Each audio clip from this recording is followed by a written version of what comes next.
Bien le bonjour à toutes et à tous, Valentin Franc avec vous, très heureux de vous retrouver. Nous sommes le mercredi 6 mars 2019 et aujourd'hui, les investisseurs se concentreront sur le livre belge de la Fed qui sera publié, comme vous le savez, à 20h heure française ce soir. Entre-temps, nous avons quelques statistiques, dont notamment la publication de l'enquête mensuelle ADP, sur l'emploi privé, qui regroupe à peu près 20% des contrats privés aux États-Unis. Alors, il n'y a pas de corrélation entre l'enquête ADP et le NFP dans le sens où c'est pas parce que l'enquête ADP va ressortir au-delà des attentes que le NFP va ressortir au-delà des attentes. J'ai fait une étude sur les corrélations entre les deux. Enfin, j'ai tenté de trouver des corrélations. Il n'y en a pas entre le résultat de l'enquête ADP et le NFP. Donc, ne vous dites pas que si l'enquête ADP est au-delà des attentes, alors on va payer le dollar pour spéculer sur un NFP meilleur que prévu. Alors, peut-être ça va être le cas, mais en tout cas, d'un point de vue long terme, il n'y a pas de corrélation. Donc voilà. Bonjour à tous, bonjour François, j'espère que vous allez bien. Loïc et moi que je salue également. Gilles, très heureux de vous retrouver. Bonjour. Alors François, Gold, Eurodollar, GBP, Dow Jones, enfin tout. Eh bien écoutez, c'est parti. Sans plus attendre, l'avertissement égal sur les risques.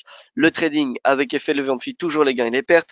Un compte risque limité prend un risque de perte du capital investi. L'investissement sur compte titre prend un risque de perte en capital.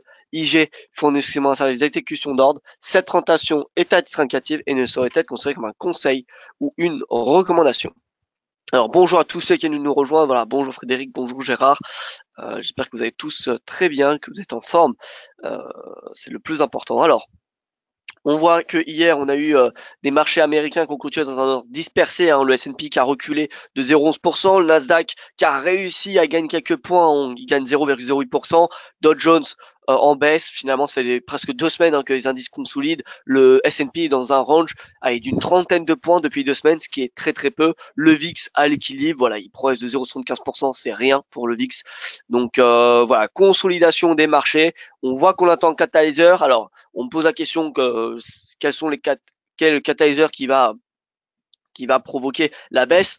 Écoutez, on peut avoir des pistes, mais on peut pas être sûr. Et ça se trouve, ça sera un catalyseur qu'on n'anticipera pas. Et ça, c'est probable que ça soit un catalyseur qu'on n'attend pas. Parce que si c'est un catalyseur qu'on attend, le marché le price, le marché l'intègre dans les prix, d'accord. Donc finalement, ce qui fera baisser le marché ou ce qui fera une nouvelle impulsion jusqu'au nouveau sommet, c'est un catalyseur que personne ne connaît pour le moment. Voilà, donc ça, faut en être conscient. Ce matin, on a pareil, on a ni d'appétit ni d'aversion pour le risque. Nikkei qui baisse, le MSCI Asie et Japon qui est en hausse, tiré par les valeurs chinoises qui profitent d'annonces, de mesures de relance annoncées par le gouvernement chinois hier et par les espoirs que on ait un accord commercial qui soit conclu aux alentours du 27 mars de ce mois-ci entre Donald Trump et Xi Jinping. Le gold qui progresse, ce qui est normal puisque le dollar est en légère baisse ce matin. Le DXY qui a clôturé une 6 séances consécutives de hausse hier. Donc voilà, on a un rebond du dollar. Forcément, ça fait pression sur toutes les majeures, dont l'or et le yen qui est en hausse ce matin, plus 0,34%. On a eu un très mauvais PIB australien, ce qui provoque une forte baisse de l'AUD ce matin. L'AUD qui sous-performe. Et c'est d'ailleurs une devise qu'on va regarder de très près aujourd'hui. Au niveau du calendrier économique, donc comme je vous l'ai dit, alors on a eu le PIB publié, vous voyez, hausse de 0,20% du PIB trimestriel au quatrième trimestre 2018, ce qui est assez mauvais, puisque le précédent était de 0,3 et le consensus anticipait un rebond, enfin une hausse plus importante que le précédent trimestre. Donc voilà, c'est mauvais. Sur un rythme annuel, ça fait du 2,30. La target de la RBA, c'est 3%. Donc vous voyez qu'on est on est en dessous finalement. Nous sommes en dessous. 11 heures publication des projections économiques de l'OCDE. Vous savez que c'est très important en ce moment les prévisions économiques puisque à chaque fois qu'on a des signes de ralentissement, enfin en tout cas qu'on a des indications synonymes de ralentissement de l'économie, eh bien on le voit, les devises Como, enfin il y a l'aversion au risque qui se crée. Donc voilà, publication des prévisions économiques de l'OCDE, ça pourrait justifier un regain d'aversion au risque comme un appétit pour le risque. Alors, si on a des meilleures projections, ça sera boule marché, boule pour les valeurs à risque. 14h15, l'enquête ADP. Et enfin, le plus important, c'est 20h, la publication du livre belge de la Fed. Notamment, on aura la décision des taux de la Banque du Canada qui devrait rester inchangée, tant sur le plan politique monétaire que sur le plan de sa communication. Voilà, ça devrait être à peu près l'identique que ce qu'on a connu en janvier. Donc, ça m'étonnerait qu'on ait des gros mouvements sur le CAD à l'issue de cette réunion. Mais bon, nous allons quand même rester vigilants cet après-midi. Voilà, alors comme tous les matins, vous pouvez retrouver avant ce webinaire un briefing de l'actualité en détail. Alors ces derniers jours, il est assez court puisqu'il y a vraiment pas d'annonce, mais bon, j'essaie d'en mettre de mettre quelques informations quand même. Donc voilà, donc si vous voulez plus d'informations sur ce qui s'est passé cette nuit, eh bien je vous invite à lire l'article. Alors, on commence par le VIX qu'on voit qui consolide, on a toujours cette divergence qu'on a remarqué hier, le VIX de même, divergence, mais on voit qu'on n'a pas vraiment voilà, d'affolement du VIX, donc prudence, patience, je dirais même plutôt, patience sur les indices. Je pense que voilà, c'est compliqué vous connaissez mon opinion dessus, et celui de Vincent également, donc voilà, et même celui de Yoav. C'est assez particulier au niveau actuel. C'est assez particulier. On voit que bon, le S&P peine à dépasser les 2121. D'ailleurs, ça a fait office de résistance lundi, on le voit, 2820 à peu près. Donc voilà, résistance importante à ce niveau de prix. On a la div. Regardez sur du journalier. Alors là, je suis sur du 7 périodes. Je vais plutôt mettre sur du 14. Voilà, journalier 14. On voit qu'on est à 61. Divergence, donc on est toujours au-dessus de 50. Et sur le 4 heures, regardez, le RSI, il flirte avec 50. Donc là, on n'a pas de signal baissier provenant du RSI, pardon. Si aujourd'hui on a un RSI 4 heures qui passe nettement sous 50, dans ce cas-là, ce serait envisageable clairement de passer à la vente. C'est d'ailleurs déjà possible. Pour moi, vous savez que à ce niveau de prix, en termes de ratio risque-rendement, il y a un risque d'une trentaine de points pour aller en chercher potentiellement 200, à peu près même, enfin plutôt 190 pour être précis. Donc 30 pour 190, c'est quand même un ratio risque-rendement de 6, donc c'est plutôt intéressant de se positionner à la vente, même si voilà, on n'a pas les signaux baissiers, on n'a pas toutes les conditions nécessaires pour shorter. Après, c'est à chacun de faire son analyse, à chacun de suivre son plan de trading, mais en tout cas, voilà, en termes de ratio risque-rendement, on a quelque chose d'intéressant sous cette résistance, tout simplement. Voilà, donc au niveau du DAX, les indices européens qui progressent à l'inverse des indices américains qui sont plafonnés. Les indices européens, on peut dire qu'ils profitent bien d'un euro qui s'affaiblit, également d'une BCE qui devrait se montrer accommodante, avec notamment le TLTRO, comme l'a très bien expliqué Vincent hier. Voilà, ça explique la hausse des indices.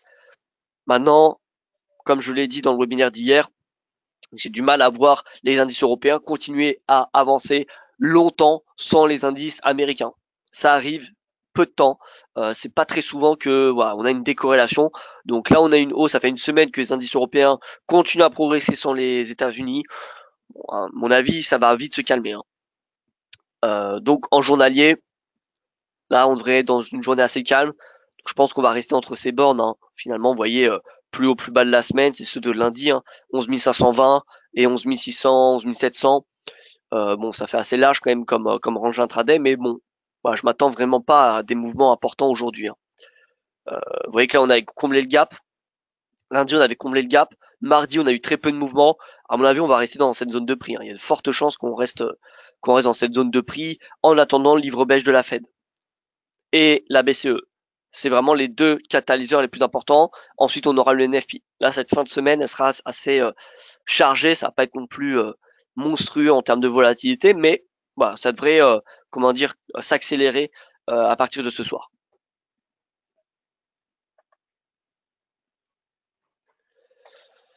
Voilà, donc indice, pas grand chose à dire en intraday, c'est voilà. Vraiment, il y a pas, je vois pas ce qui est possible de commenter. C'est neutre, on voit en horaire, il y a rien, il y a absolument rien, donc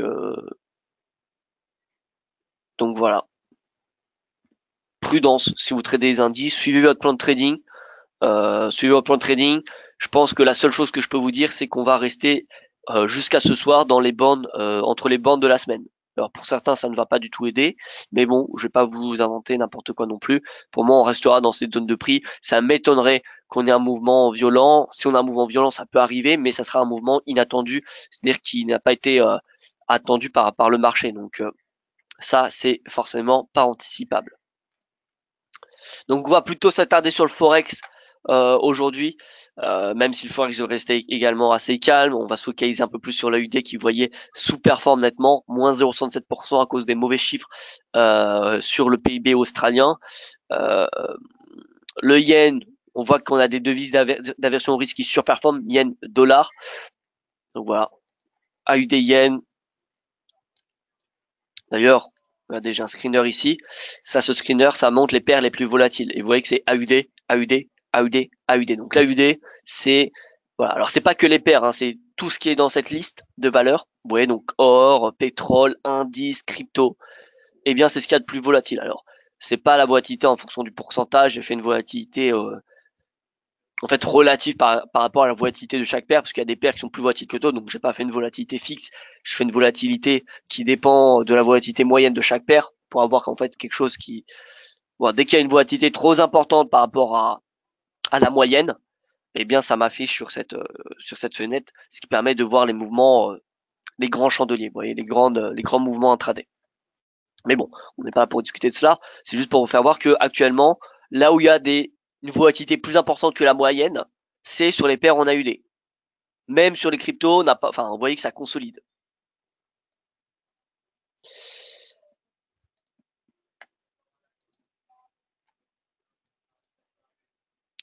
Donc, excusez-moi, l'AUD, l'AUD, il est en forte baisse ce matin, donc tous les paires en AUD rebondissent. Hein. L'euro AUD, par contre, en une heure, ça baisse, mais regardez en journalier, l'euro AUD, il explose à la hausse. Enfin, il explose, c'est peut-être un grand mot, mais on voit qu'on a un grand chandelier. Alors, faut pas tomber dans le piège de passer à l'achat, puisque ça, c'est à cause d'un chiffre macro et souvent c'est retracé.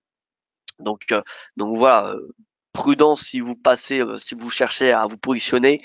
Là, on a un mouvement qui est émotionnel de la part des investisseurs. L'AUD-USD, c'est pareil. Hein, L'AUD-USD, il baisse, il chute, hein, on le voit. L'AUD-USD qui chute. Qu'est-ce qu'on a d'autre? On a l'AUD-Yen. L'AUD-Yen qui est en baisse également. Alors l'AUD-Yen qui est un excellent témoin d'aversion ou d'appétit au risque. Et là, alors techniquement, qu'est-ce qu'on a? Alors en 4 heures,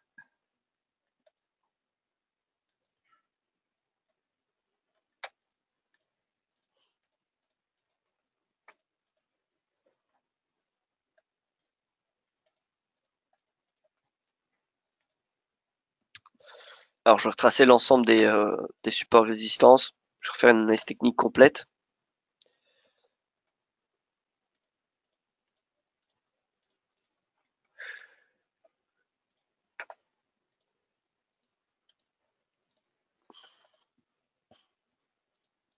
Alors mensuel, on est d'accord pour dire qu'on a vraiment un puissant niveau de support aux alentours des 72. Hein. Là, c'est net, hein, c'est un support majeur. Parce que non seulement on a rebondi plusieurs fois dessus, mais lorsqu'on a eu les rebonds, regardez les mèches qu'on a eu. D'accord? C'est-à-dire que on a eu une pression vendeuse et on a eu une vague d'acheteurs massive à ce moment-là. Également ici, donc on parle d'un flash crash, mais bon, c'est pareil. Ici, vous voyez, là, on a eu une mèche également très importante. Donc la mèche, elle est assez importante à regarder. Hein. Dès qu'elle est assez grande, c'est une information euh, qui, euh, qui donne un poids supplémentaire à ce support. Plus un support est testé longtemps, moins c'est bon signe pour ce support, hein, généralement. Donc, euh, voilà, donc 90, 71. Donc là, on est sur du mensuel. On va aller sur des temps plus faibles. Ça sert à rien de s'attarder sur celui-ci.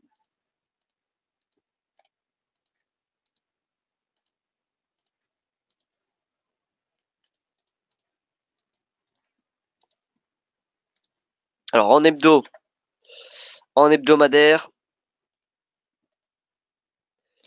je vois pas ce qui est possible de rajouter pour le moment. Pas de divergence. Hebdo, il y a pas grand chose à dire.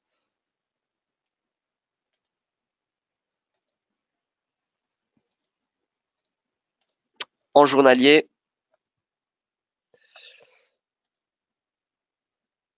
en journalier, le plus bas 2018 qui est ici, à part en excluant cette baisse. Finalement, l'un des creux 2018, c'est celui-ci. On avait également ce niveau de prix. Une résistance, je mettrai celle-ci si je devais en tracer une. En 4 heures, est-ce que nous avons un canal?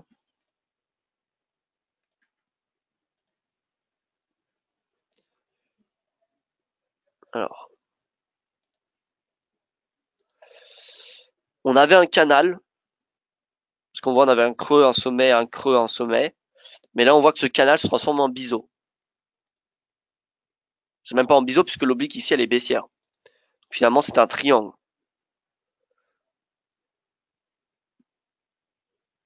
On est dans un triangle et on vient de sortir par le bas. Parce que vous voyez, sommet creux, sommet creux.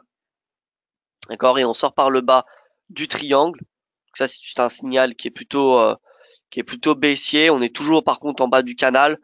Donc là, par contre, si on a une sortie par le bas du canal qui correspond également à un support à 78-67, bon, bah, ça sera un signal baissier quand même. Ce sera un important signal baissier. Là, vous voyez qu'on a une consolidation en horaire. Donc en 4 heures, voilà, si on passe en dessous, si on clôture en dessous de 78-68, alors regardons où sont les moyennes mobiles. D'accord, donc on est assez loin, la moyenne mobile à 200, bande inférieure qui est assez loin également. Bon bah, moi je pense que si on passe sous 78-67, on peut clairement aller à 77-44. Qu'est-ce que ça voudrait dire si on a un mouvement baissier de cette ampleur? Ça voudrait dire qu'on a l'aversion au risque, parce que vous savez que l'AU des yens, c'est un baromètre de risque. Si l'AU des yens est haussier, c'est-à-dire qu'on est plutôt dans un risque, dans l'appétit au risque. Lorsqu'on a l'AU des yens qui est baissier, on est plutôt dans l'aversion. Donc, un retour à 77-44 nécessiterait de l'aversion au risque. Nécessiterait de l'aversion au risque, et donc probablement une baisse des indices, une hausse du yen, et, euh, et voilà.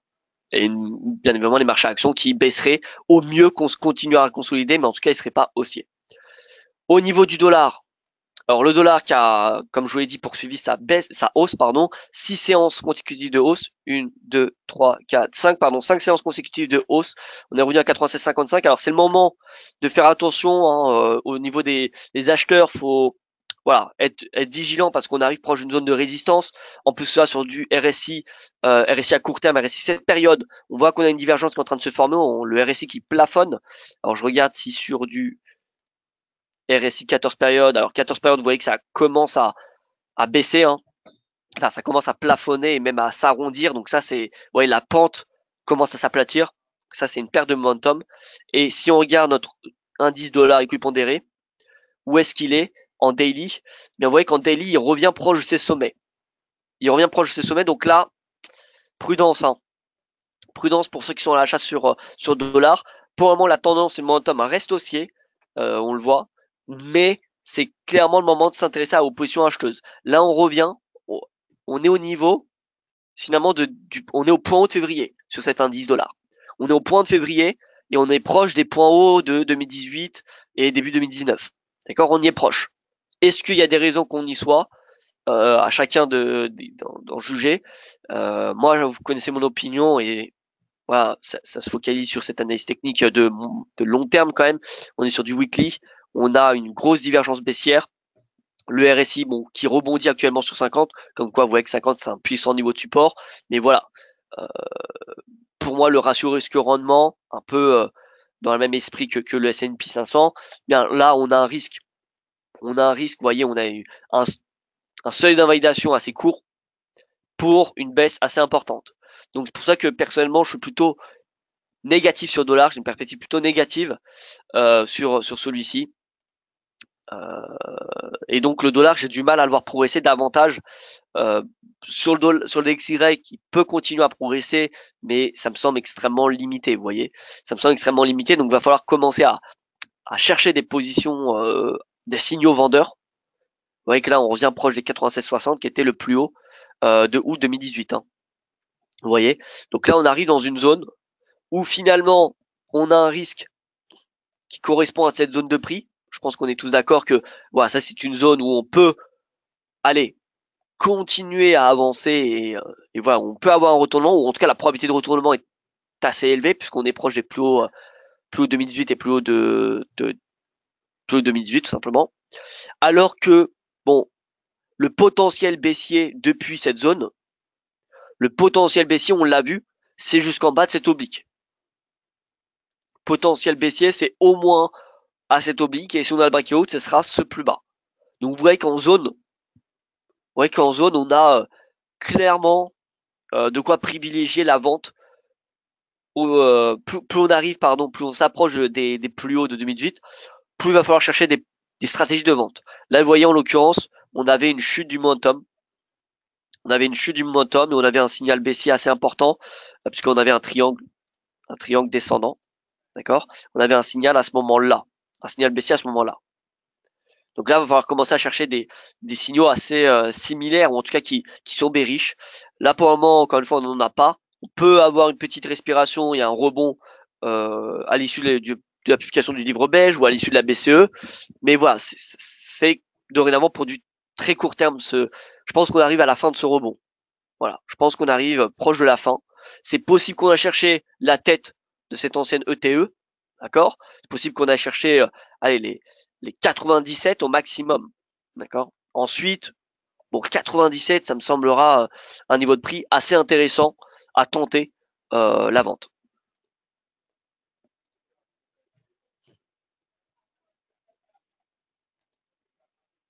Alors Frédéric qui me dit salut Valentin, peut-on voir GA?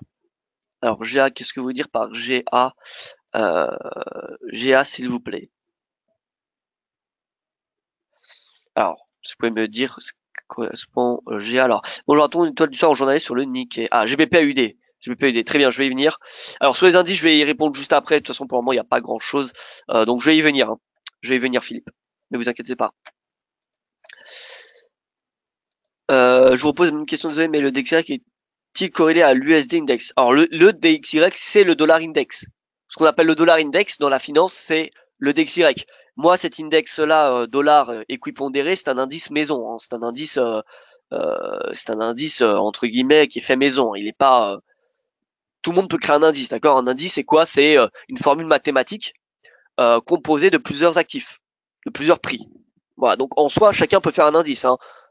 Chacun, il n'y a pas de vrai ou de faux. L'indice DXY, c'est le plus, comment dire, c'est le plus connu, mais je pense, en tout cas je crois, que voilà, dans les grandes institutions financières comme des hedge funds ou des banques, dans les salles de trading, je ne serais pas surpris s'il y a des indices dollars propres à chaque hedge fund ou à chaque banque. D'ailleurs, moi par exemple les newsletters que je reçois de banques comme Barclays, comme JP Morgan, comme Nasdaq, etc., ils parlent de voilà, ils mentionnent leur indice dollar maison. Ils disent le Barclays USD Index, vous voyez, chose qui est pas trouvable sur vos plateformes parce que c'est leur propre formule mathématique qui on sait pas ce qu'il y a dedans. Hein. Ça se trouve, voilà, il y a une pondération qui dépend de chiffres macro, on ne sait pas.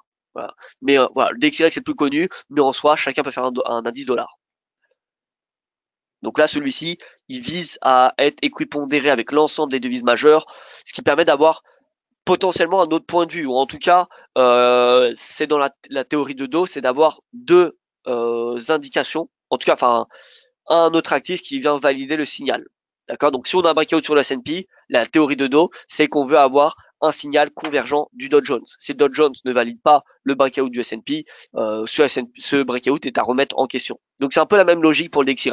Pourquoi j'utilise ce dollar index? C'est pour savoir que, si le DXY, je suis baissier, mais sur cet indice dollar, je vois qu'il y a une tendance haussière et qu'il n'y a aucun mouvement, aucun signal bearish, je ne vais pas chercher à me positionner à la vente sur le dollar parce que j'aurai deux signaux qui divergeraient.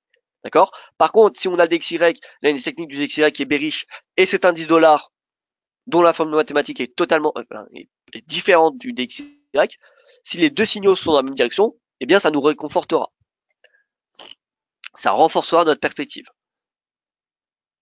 Voilà, donc GBP-AUD. Alors c'est marrant GBP-AUD parce que j'en parlais avec un collègue juste avant ce webinaire. GBP-AUD c'est boule. Hein. GBP-AUD c'est boule. C'est d'un point de vue technique, c'est assez propre, hein. Regardez en journalier. Regardez en journalier, on est dans un canal depuis le point bas, hein, qui a été réalisé en 2016. Et là, regardez, breakout de cet ancien sommet, on le redépasse, pullback, et là on rebondit. Donc là, résistance à court terme, bon, c'est ce niveau de prix. Moi, je pense qu'il y a assez de marge pour qu'on a cherché les 1,9. Voilà, l'URS il est correctement orienté à la hausse, que ce soit sur le 14 période ou le 7, hein. 7, vous voyez qu'on n'a pas de divergence. Donc bon, c'est haussier, hein. Il n'y a pas grand chose d'autre à dire, je vais payer AUD, c'est haussier. Premier objectif à très très très court terme pour l'intraday finalement c'est 1,8736. Mais dans l'idée, je pense que voilà, si on se met sur un point de vue hebdo, allez en hebdo, honnêtement, je serais pas surpris si bon dans plusieurs mois, dans plusieurs trimestres, on soit à 2, on soit revenu à 2 $.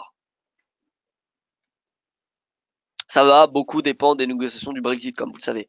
Mais bon, pour le moment, techniquement, tant qu'on est dans ce canal, il n'y a pas de raison de shorter le GBP jusqu'à 1,6. En tout cas, je l'en vois pas d'un point de vue technique, que ce soit en hebdo ou en mensuel. Hebdo, mensuel, daily, les RSI sont haussiers et les prix également. Hop, excusez-moi.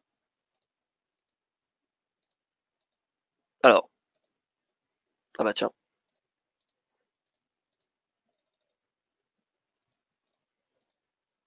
La plateforme qui ne veut plus s'ouvrir. Alors, est-ce que vous pouvez me confirmer que l'image et le son fonctionnent? Enfin, l'image, vous voyez normalement un écran bleu. En tout cas, c'est ce que je vois moi. Euh, écran bleu, oui. Ah, bon bah c'est revenu.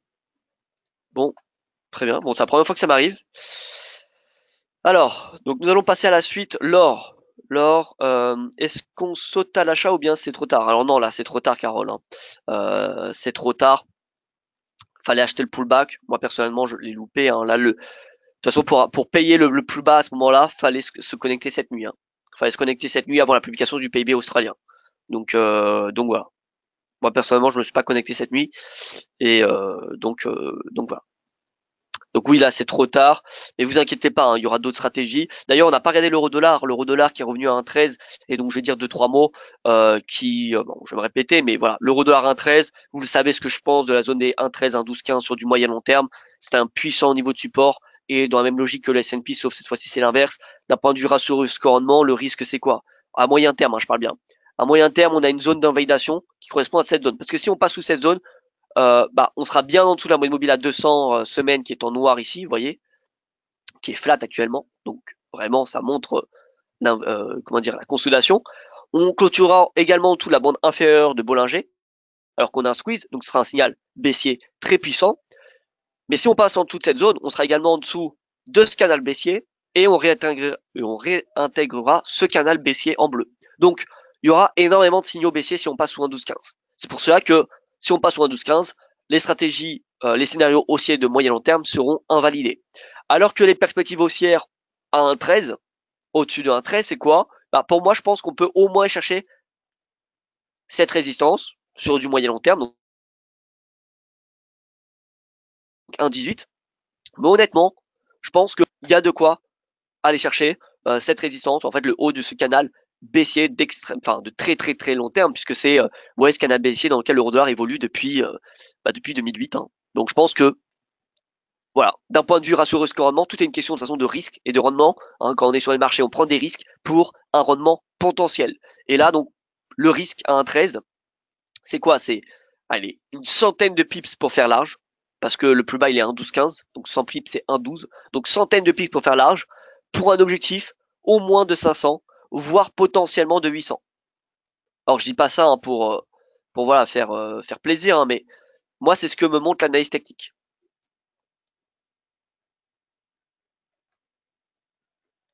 Maintenant, il faut être conscient qu'on est quand même dans une configuration qui est baissière, puisque en journalier, je rappelle, on est dans un triangle descendant, hein. On a une oblique baissière.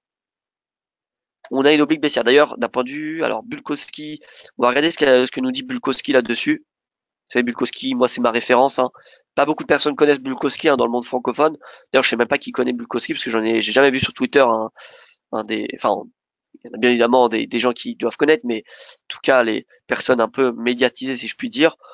J'ai jamais entendu parler de Bulkowski. Moi, j'ai découvert à travers des livres d'analyse technique, hein, des best-sellers anglo-saxons, hein, qui parlaient de Bulkowski. Donc ça montre à quel point ces études sont crédibles.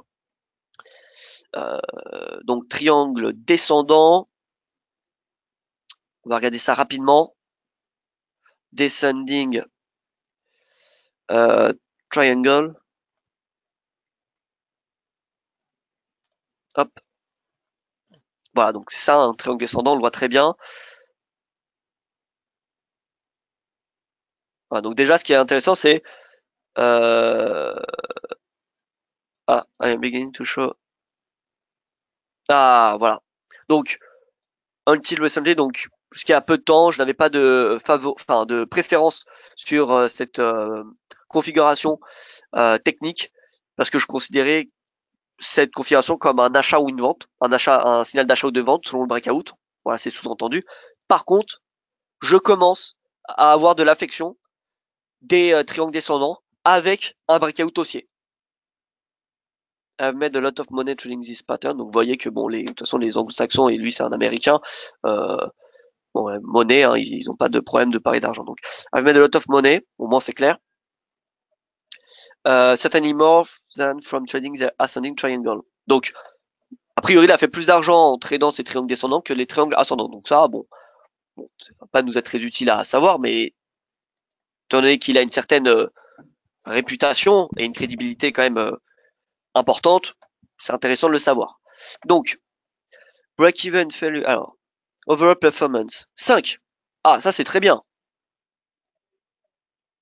Alors, si on a un breakout haussier, voilà, c'est boule, hein, c'est l'une des meilleures configurations haussières, si on a un breakout haussier.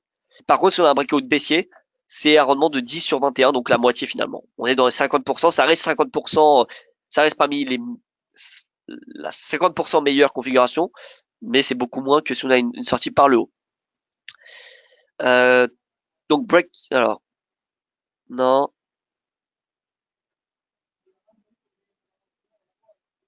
Breakout, donc, can be in any direction, but is downwards. Donc, ça peut être dans n'importe quelle direction, donc ça c'est important, voilà, faut toujours le savoir, mais c'est plus souvent à la baisse, 64% du temps. Donc, vous voyez que c'est pas à 99, hein. C'est pas parce qu'on a un triangle descendant qu'il faut anticiper le breakout, ça c'est très important. Et pour n'importe quelle figure chartiste.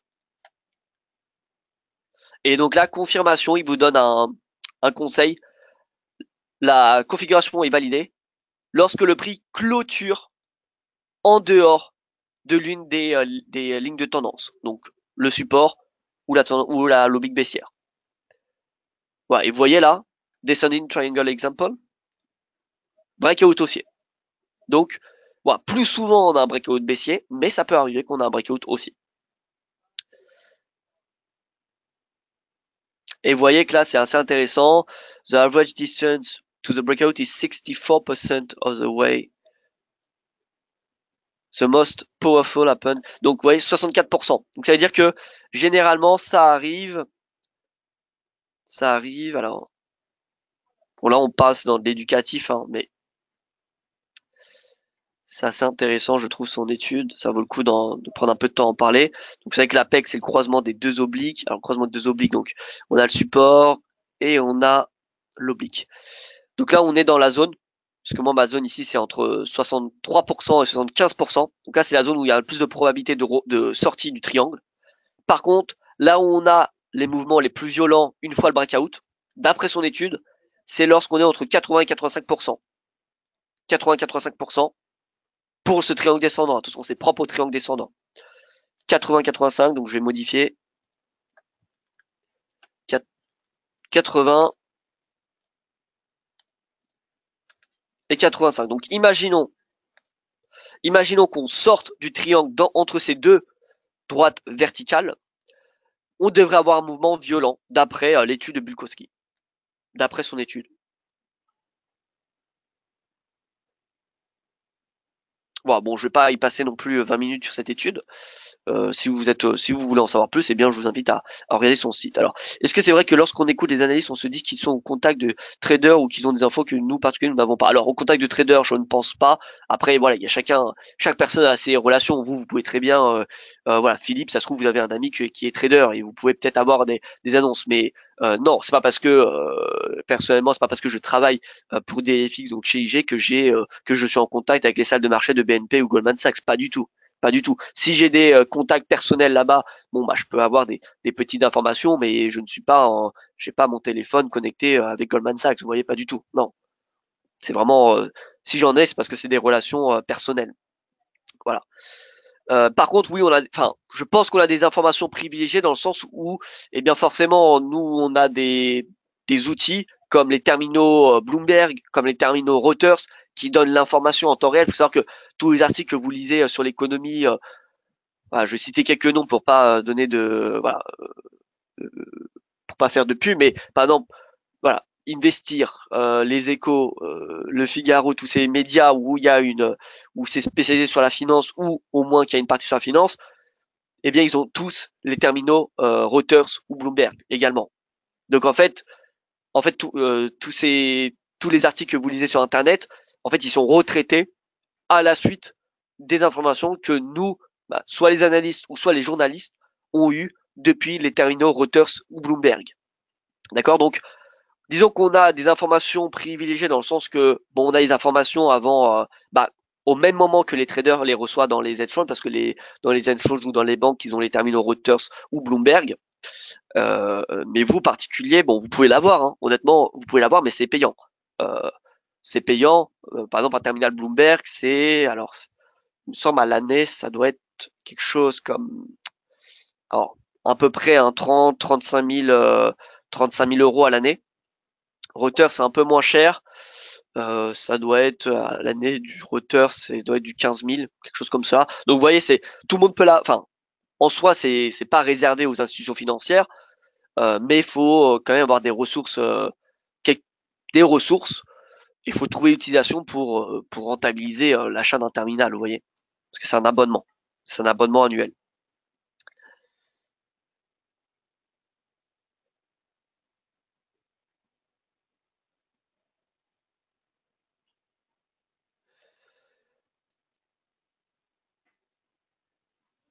Donc voilà, c'est-à-dire que c'est par peur de ne pas être au courant de quelque chose que l'on peut parfois être influencé. Alors, non, de toute façon, il n'y a pas besoin d'être au courant de toutes les choses pour trader les marchés, hein. Ça se saurait sinon, hein. Sinon, ça se saurait. Alors, l'or, j'y arrive, l'or. L'or, bon bah, un peu à l'image que l'euro-dollar. L'euro-dollar est sur support. L'or y arrive. Alors, on a fait un plus bas. Regardez hier, ce qui est intéressant, on a fait un plus bas à 1281, donc relativement proche, hein. Alors, non, pas 1280, excusez-moi. Ah, c'est 1280. Donc, relativement proche de cette zone de support, hein. Vous savez que cette zone de support, c'est le plus bas de janvier. Enfin, c'est ce support-là. C'est également 50% de cette baisse et 38% de cette baisse. Donc, on a psychologiquement un niveau de support important à ce niveau de prix. Toutefois, est-ce qu'il faut passer à l'achat maintenant? Bon, en 4 heures, je vois une divergence. Mais bon, divergence, alors, voilà, elle est ici, pardon. Mais vous voyez que le RSI, bon, il est encore très très bas, hein, donc on a encore un courant qui est baissier. Courant qui a une inertie plutôt qui est baissière. Voilà, donc c'est pas le moment, je pense, de passer à l'achat. C'est pas le moment de passer à l'achat, je pense qu'on peut avoir une nouvelle vague de baisse, hein. Alors, peut-être pas de la même ampleur qu'on a eu, mais honnêtement, un retour à 1076 me semble possible, me semble vraiment envisageable. Il faut juste être un petit peu patient. Je pense qu'à court terme, on peut avoir un petit rebond, vous voyez, voilà, mais c'est assez limité. D'un point de vue ratio risque rendement, il n'y a rien d'intéressant à ce niveau de prix. D'accord? Enfin, en tout cas, je ne le vois pas. Si vous trouvez une configuration intéressante, tant mieux. Mais moi, personnellement, bon, il y a une possibilité de hausse en intraday, mais vraiment de très très peu, vous voyez, de très très peu. Donc, si on cherche à trader ce rebond, on n'aura pas un ratio risque rendement, on n'aura pas une configuration, un ratio extrêmement intéressant. Donc, moi, personnellement, sur l'or, je reste de côté. Je préfère rester patient, avoir une configuration qui me plaît. En horaire, vous voyez que la divergence, bon, elle a été validée. Mais est-ce qu'on a eu un mouvement aussi important sur l'unité temps horaire? Non. Donc ça, c'est un signe un peu à remettre en cause, hein, ce signal. Donc là, pour moi, il y a davantage de baisse qu'on va avoir sur l'or. Alors, est-ce qu'on va passer sous les 1275? Je ne sais pas. Je préfère pas anticiper le breakout d'un support de cette taille, hein, qui est assez important. Donc voilà, wait and see. Nous verrons bien. Ça se trouve, on aura un livre belge qui va être assez, qui va montrer des signes d'incertitude importants sur l'économie américaine. Et dans ce cas, l'or va bondir. Ou alors, au contraire, on va avoir le livre belge qui va montrer eh bien une importante résilience de l'économie américaine malgré le ralentissement de l'économie mondiale. Et dans ce cas-là, ce sera davantage bear pour l'or. Donc voilà, l'or, honnêtement, pour moi, il y a rien à faire, hein, là. Là, techniquement, je vois pas ce qui est possible.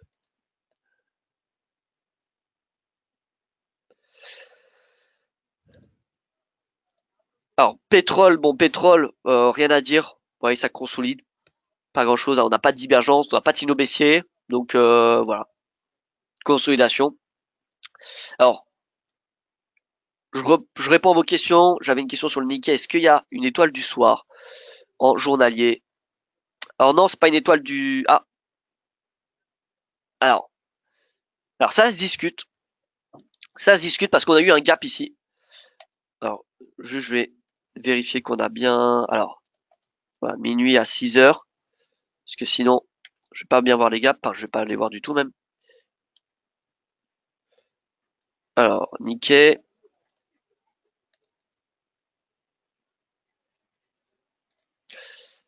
Alors,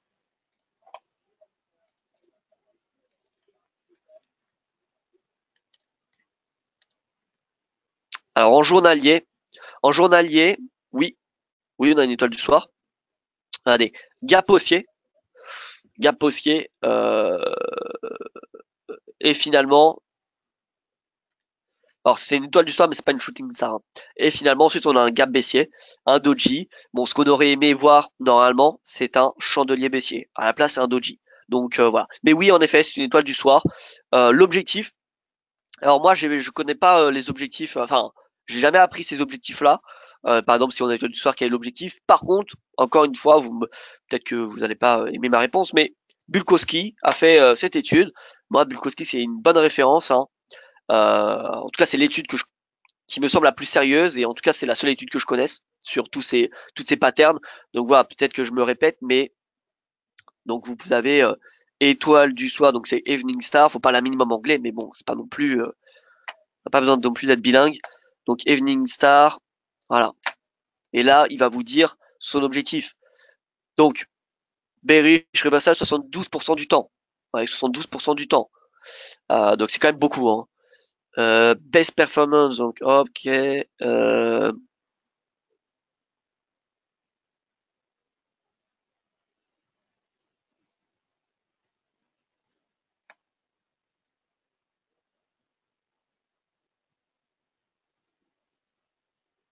Donc c'est une figure très fiable, hein, parce que c'est la 10e meilleure figure chartiste, figure en chandelier japonais sur 103.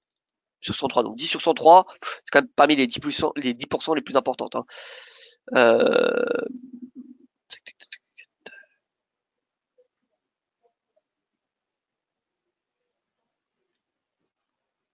alors quel est son objectif? Alors il le donne, hein, l'objectif.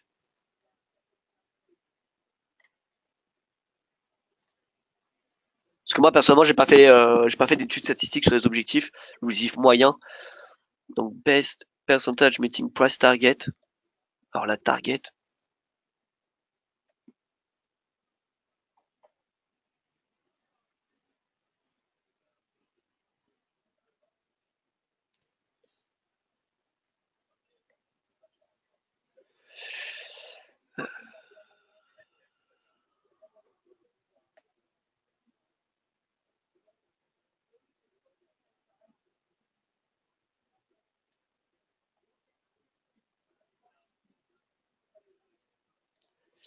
d'accord, donc faut déjà il le dit, c'est important, hein, et c'est important de le rappeler. L'étoile du soir, ça se traite que dans les tendances haussières, hein. Si par exemple vous avez une tendance qui est baissière, d'accord, un mouvement où c'est baissier, et là vous avez un petit rebond, une étoile du soir, ça perd en crédibilité. Il faut vraiment avoir un rebond, d'accord, une hausse du marché et l'étoile du soir en haut. c'est là où on a les meilleurs. Là, il dit que c'est là où il y a les meilleures performances. Alors, base percentage meeting prices. Ce qui est bizarre, c'est il n'indique pas la target. 50%. 50% de quoi? On ne sait pas. En tout cas, ils disent, regardez, best average move in 10 days, 8,77%. Ça, c'est performance moyenne maximale. Performance moyenne maximale. 10 jours après la configuration, c'est 8,77% dans un bear market.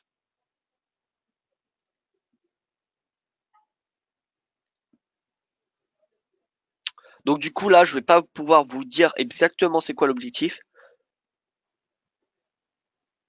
Alors, the page average move is a rise. Alors c'est bizarre parce qu'il dit que c'est une configuration baissière, mais par contre que la performance maximale moyenne, c'est un mouvement haussier de 8,77%.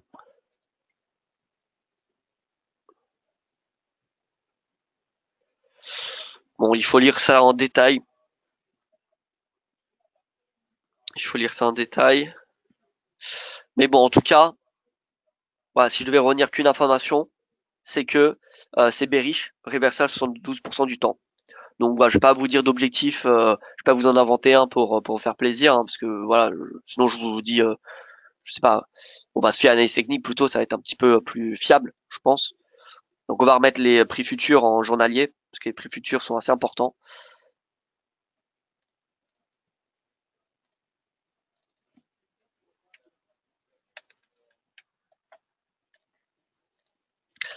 Et là, donc support, alors je pense qu'on est tous d'accord pour dire que le prochain support majeur, hein, on en a un intermédiaire ici.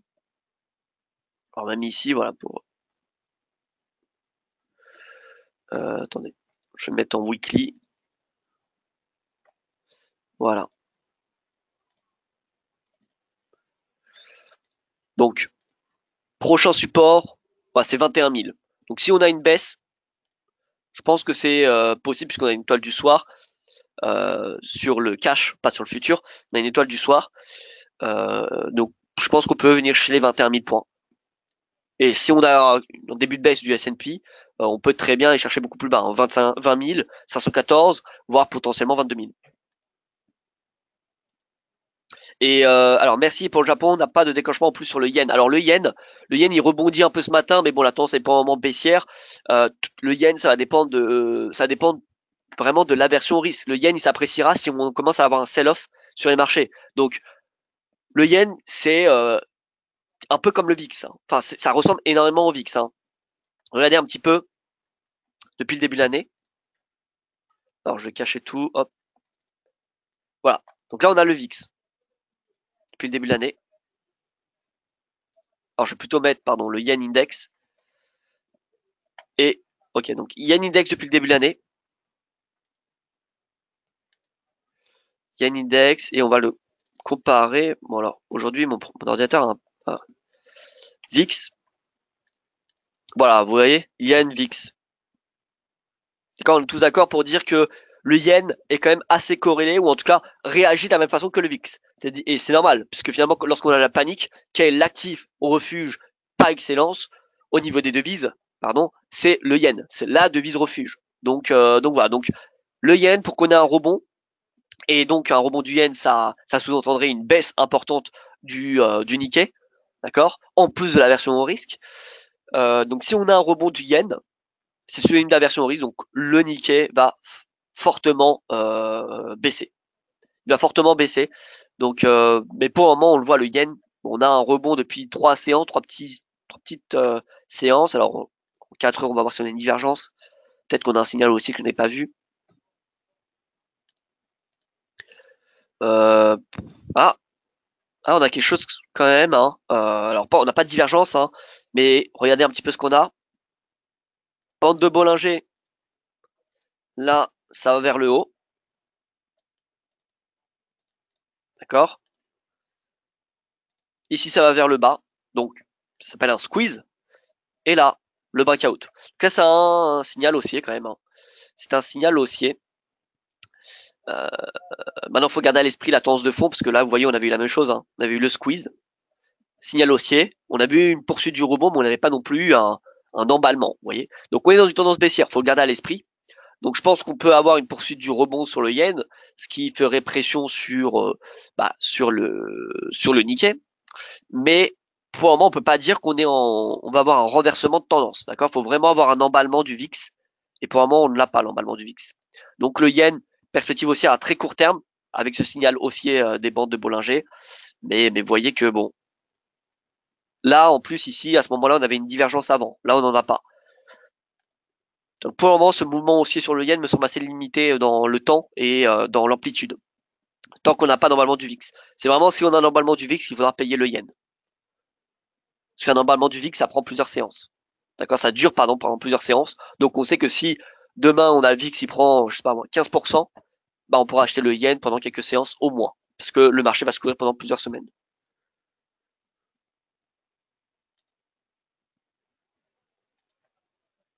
Oui, c'est une des configurations les plus puissantes. Alors oui, en effet, l'étoile du soir, c'est une des configurations les plus puissantes, une des configurations les plus puissantes. Voilà donc pour ce. Alors l'USD Yen, pensez-vous que l'USD Yen peut rebondir après cette période de hausse, après cette longue période de hausse? Alors, est-ce que vous voulez plutôt dire se renverser plutôt que rebondir? Donc c'est vrai que bon, le SDN il est quand même assez boulin. Et en 4 heures, on était dans un canal, je me souviens, enfin canal biseau. Et vous voyez qu'on est toujours dans le biseau. On est toujours dans le biseau. Donc ça, je vais enlever, ça c'est bon, c'est atteint. Vous voyez, hein, comme quoi, breakout, accélération à la hausse, et on reporte la hauteur du range et on a un objectif. Et vous voyez que là, ça fait résistance dorénavant. Euh, donc 112, hein, on est toujours dans le biseau, qui est plus que validé, parce qu'on a 1, 2, 3 points de contact. Par contre, le biseau, tout comme n'importe quelle configuration de chartiste, je le répète et je le répète encore, mais faut pas anticiper le breakout. Sinon, on a des probabilités qui sont quasi nulles, hein. C'est pas, on a des probabilités vraiment, on n'a pas du 60%, 40% ou voilà, c'est nul la probabilité.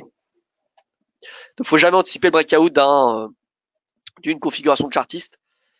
Donc là, c'est patience hein, sur les yens, hein, je veux dire consolidation. Ça y est, on est reparti. Vous voyez, impulsion, consolidation. Ensuite, on a une impulsion qui dure quelques séances. On a une consolidation qui va durer quelques semaines. Voilà, c'est comme ça, regardez. Vous voyez? Impulsion, consolidation. Impulsion, consolidation, impulsion, consolidation. C'est la définition même de la théorie de dos euh, pour les tendances. Voilà. Donc là, c'est patience. Tant qu'on reste dans ce range, il n'y a pas grand chose à faire. Par contre, si on y sort, eh bien, on aura un objectif haussier qui sera de la hauteur du range. Et si on y sort par le bas, on aura un objectif baissier, pardon, de la hauteur de ce range également. Voilà, donc en attendant, wait and see. Wait and see. Alors, 4 heures, il n'y a pas de signaux baissiers, hein, ni sur le prix, ni sur le momentum. En daily non plus. Hein. Le daily, le RSI est plutôt élevé. Il est plutôt élevé, on n'a pas de divergence. En tout cas, je n'en vois pas. D'un point de vue prix, on n'a pas de configuration chandelier qui viendrait nous alerter d'un potentiel renversement. En hebdo, bon pareil, hein, RSI qui est même dorénavant au-dessus de 50. Voilà, je vois pas pourquoi on irait shorter aujourd'hui l'USD Yen sur du moyen, sur du court, moyen ou long terme. Il n'y a pas de signaux. Donc voilà, je vois pas ce que je peux vous dire de plus. Voilà donc pour ce point de marché, merci pour votre attention. J'espère que ça vous aura plu. Je vous souhaite une excellente journée et je vous dis à demain pour mon prochain point de marché.